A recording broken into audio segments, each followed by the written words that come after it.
Before I bring up Kristen, and there's plenty more, and if you were thinking about saying a few words, get ready because I'm going to call on you.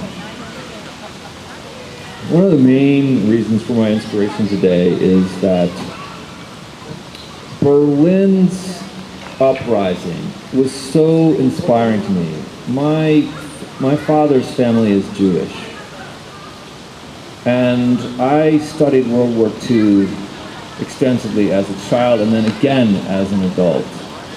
And when I saw Berlin do that, I knew that they could feel what I was feeling.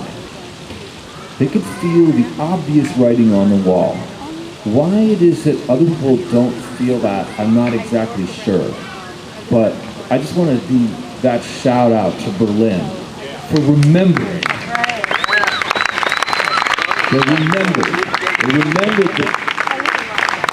that they've been through this before and they don't want to do it the same way. So thank you, Berlin. Thank you, Germany. Kristen, come on up.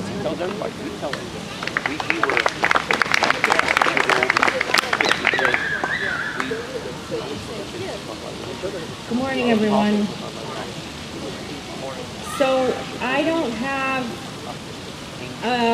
some inspiring future imagination of where I do, but that's not actually what I'm going to share with you today. What I'm going to share with you today are some observations that I've had that I think are very fascinating that have to do with breathing. And I wonder if when we can't breathe, we get sick. I mean, yes, that makes sense, right? To some degree, if our breathing is stifled, there's all kinds of imbalances that happen with that. And then if we can't breathe at all, we die, right? So yeah, it affects our health. And I was thinking about breathing and how obviously we breathe with our lungs.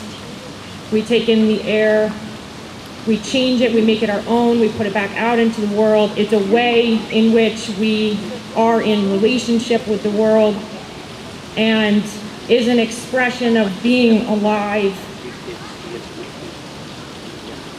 And I was thinking about how we also breathe in our souls, not just with our physical bodies, I think.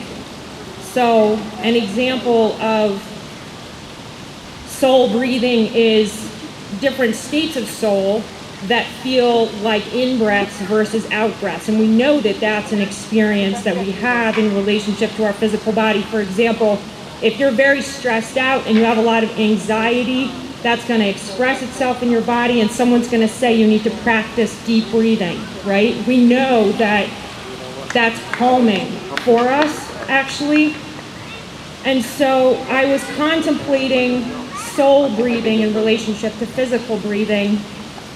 Another example might be sleeping and waking. When we're awake, that's kind of a picture of an in-breath. And then when we're sleeping, an out-breath, where we digest the experiences of our day. And an even larger example of that might be when we are alive, and when then we breathe out and let go and pass over to the other side. So people who have been sick or experiencing symptoms due to this phenomena, which is what at the moment I'll refer to it as, this central symptom is an affliction on the respiratory system. So mild cases, there's all kinds of symptoms, but most often there's the breathing is affected, and people describe the experience as not being able to get enough oxygen, high altitude experience, rapid breathing, shallow breathing. Maybe that expressed itself as a lack of oxygen in the blood. Maybe not. Maybe it was actually the brain telling the body there wasn't enough oxygen. But people had the experience that they couldn't breathe. And then people died, I'm to understand, because they suffocated, right? Because of this experience in the lungs and fluid. So then people were put on machines that took over the body's ability to breathe and breathed for the body. But people died of suffocation. And you can only imagine that a lot of people said, I feel like I can't breathe. And what's so interesting to me is that at the same time that all of these people are having this experience, in order to mitigate or control this phenomena, these stringent measures are put in place that have the same effect. So we're told to put masks on, which is a perfect example of actually creating the circumstances for us to not be able to breathe. And socially, it's the same thing. You breathe the air inside your home, obviously that's not healthy, right? It's as if all of the ideas that came affected our ability to breathe physically or spiritually. So socially, we can't breathe unless we can have community and culture and art and music and assemble and all of these things. You can't breathe in your soul. And at the same time that people were having this experience of suffocating or not being able to breathe, and all of these measures were being put into place to hinder healthy people's ability to breathe, there was a movement that sprung up at the same time, and central to that movement was the slogan, "I cannot breathe," spoken by George Floyd. The only reason I'm bringing that up is because that just is. And don't you think that's interesting? Picture after picture after picture of protesters on the streets with signs quoting him, his last words, "I cannot breathe." So what is it about breathing? Why does it seem like it's the signature of 2020 that we cannot breathe? So I need a little list that I'm going to read. And there are things that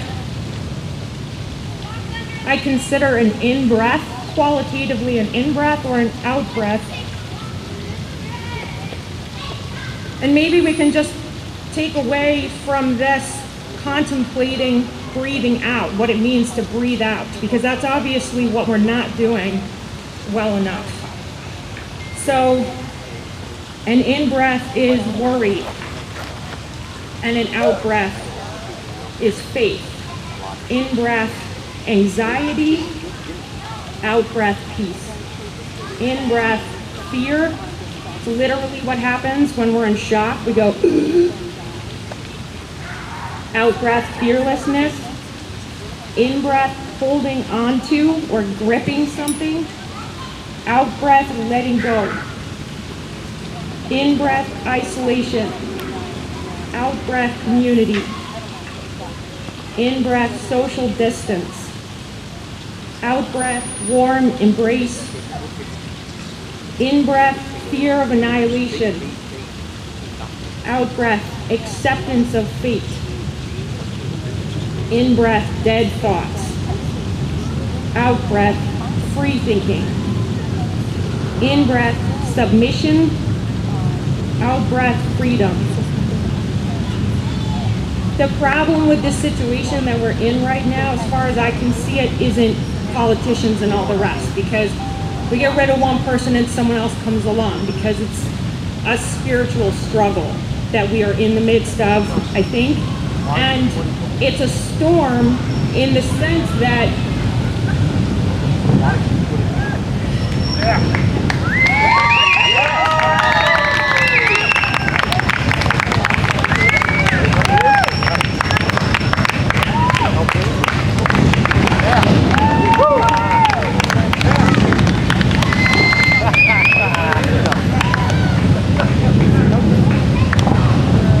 maybe I'll just get closer to the mic.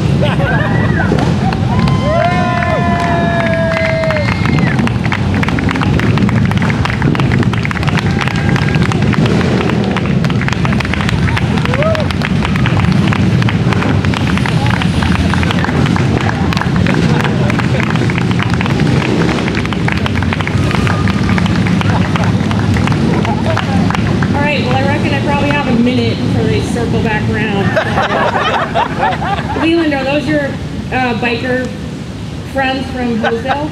Nice. So we're in the middle of a storm in the sense that this situation is not going to come to rest, I don't think, anytime soon. And that's part of our trial, is that we have to figure out a way to find our own inner source of rest, because the outer world, part of the design of what's happening is just to destabilize you, right?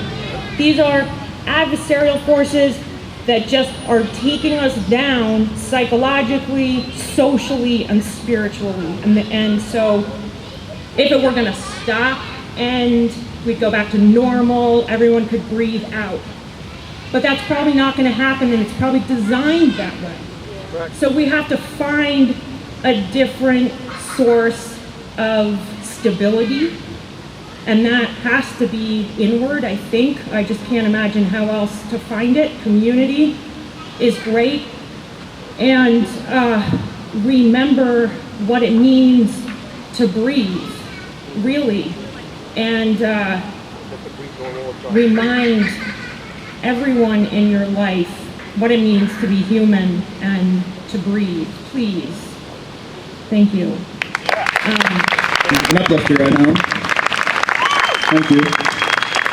But the reality is, we're always in danger of death.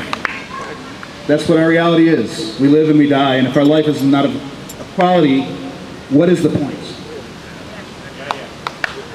And, you know, to speak more to that, I had some thoughts when Sarah was talking about all the things that aren't true that have been perpetrated on us by our doctors and our science. And I thought to speak about my own father, who passed in 2018. And I'm a person of faith. I wouldn't say that I'm a Christian that fits easily in a box, or that I would bring my beliefs to judge somebody else and what they believe. But I have faith, and I have faith because my father came from a background where his father was a terrible person who was abusive to his children, and he had many of them, and one of them took his life. He just had a lot of things going on that were harsh. But what saved my father was his relationship with God. And it helped him personally